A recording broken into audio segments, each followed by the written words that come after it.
Cleaning the carpets, detailing the interior has all led to installing the new seats. And what we're planning on doing is installing some Brey Kraus Seat adapters using the OEM seat sliders and converting them to be able to fit the RECARO. So we'll still keep the electric function of the RECAROs and keep the OEM slider. So it's like an OEM plus fitment for the RECAROs.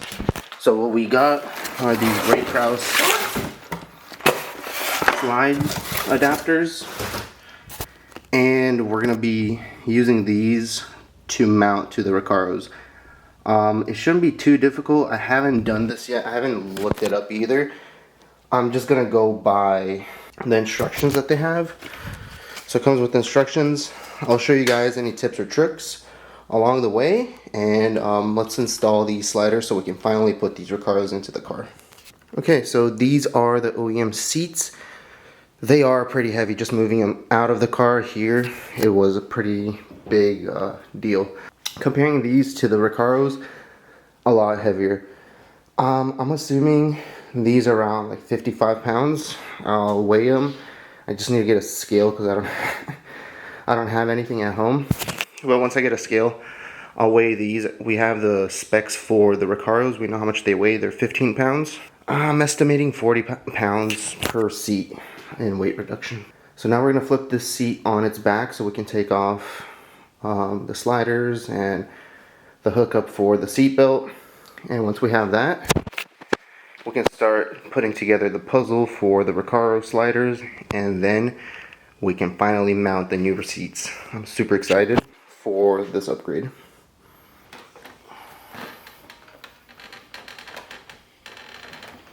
So we got the seat on its back, and now what we want to do is take the slider off, and it's being held on by 4 M10 nuts and spring washers. So those two we want to keep. So there's one right here, right there, third, and then the fourth one is kind of tricky right there behind the motor, but it should be pretty simple to get to. So what we're going to do now is we're going to remove these 4 nuts, and then we'll take the slider off, and then we can put this seat away, and we're going to concentrate on the slider, the connector, and the motors. Alright, so I have taken off the sliders, but we've run into an issue, and I don't have all the parts to finish the wiring portion of this install. So what we're going to do is we're going to get the sliders ready for the bucket seat, and then once they're ready, I'll finish up the wiring tomorrow morning, and we can install the seats into the car. This is what the sliders look like installed on the seat. So once you remove the 2 screws here and 2 screws here and here, you can pull out that slider, and it comes unattached from the position shaft right here, and you can take that off. This side is a little bit more tricky, and you have to take the 2 connectors off right here off the motor. So you just unplug those, and then you also have to take out this connector from the yellow big connector. And from what I've seen on the instructions, we're only going to be using this connector on the motor, which has the power function for the motor, and this other connector right here is for the memory function of where the seats are, so we don't have to touch that one. Most likely I'll be cutting the wire here and then extending it out to the adapter and to the connector. Next thing we'll have to do probably is we'll probably have to cut this connector to get out the brown and red cable with the connector, so we can re-plug it back into here and get power into this whole system. In the meantime, I'm going to install the sliders. We're starting on the exterior side first because that should be easier to assemble.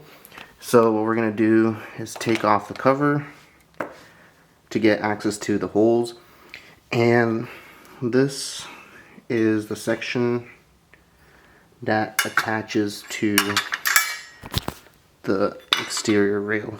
So what you want to do is get a spacer, put it on here before you put on the rail, and put this on, and it connects to the top. So it'll go on like this. One thing to note is that you will have to modify these bolts. So they do come pre-modified, but it's not enough. So the issue that we're running into is this stud right here from the OEM location.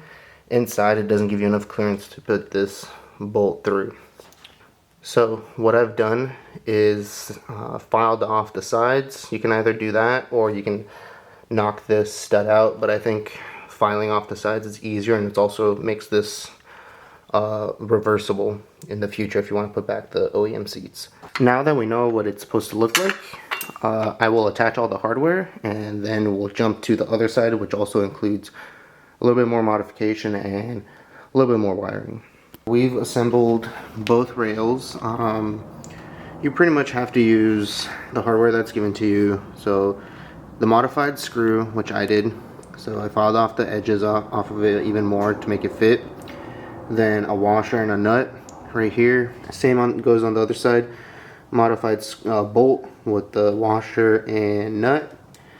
You don't have to modify this bolt, and then just install it. On the rear, we're using the OEM stud. We're using a spacer, the spring washer, and a nut to assemble it. Same goes for the other side. You can't really see it. I removed this metal piece because it was interfering with this corner right here. I wish you were able to keep it on because it does hold the connector in location or in place, which would have been really nice if we were able to retain that. So I might have this edge cut off right here so I can screw it back on. So the next thing I did is take off the cables for the motor. So since my motor has memory function, what we're gonna do is we're only gonna use one of these connectors for the forward and rear. We don't need the memory function anymore. So I took that out, cut it off, but I also unpinned one of the cables in here because we won't be needing that. So right now we're ready to wire this up and wire up the E30 switch connector. That way we have the power function, then we can mount the RECARO on top, and we are, I think, ready to install the seat inside the car.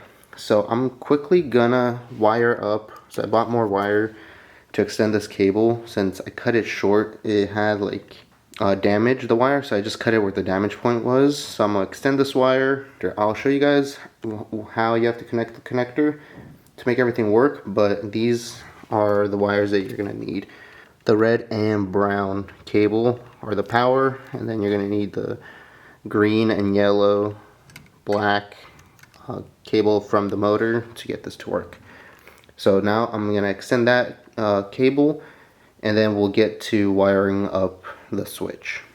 This is the E30 switch we're using. I'll put, if you're trying to buy this kit, I'll put the part number in the description as well. So here's the part number, but I'll put it in the description. This one doesn't have any light bulbs in it, so it's perfect for this application so it doesn't drain your battery.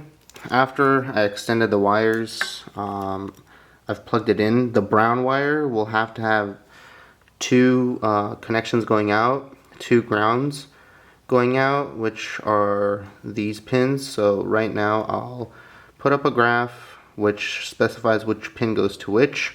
The motor goes into pin 1 and pin 4, so it doesn't really specify which one goes which way, but I guess it's a trial and error thing where you can repin these by pulling it out if it's not going the right way you want to go, or you can turn the look of this, I guess.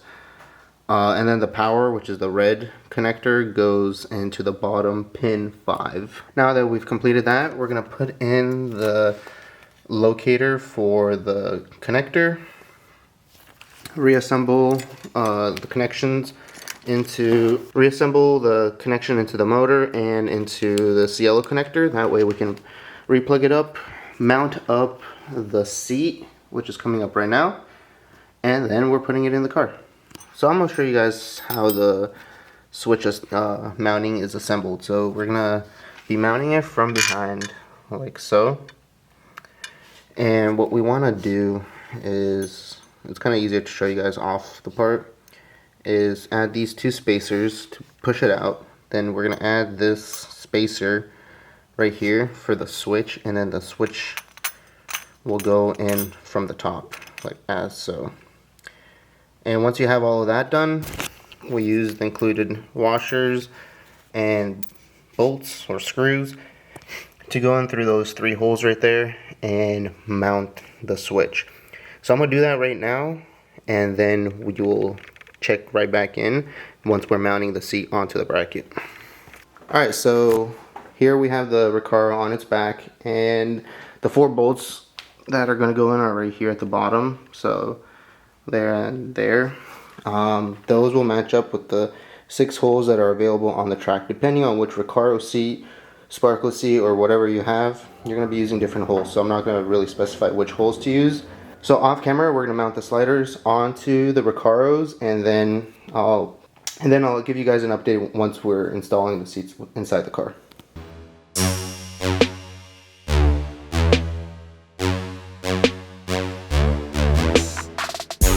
Alright, so these are the rails inside the car.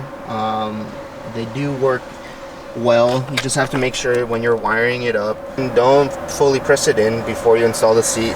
Test and make sure that everything works before you push in the button. It's not too hard to get it out. It's just, I'm just saving you guys some hassle if you guys are doing this.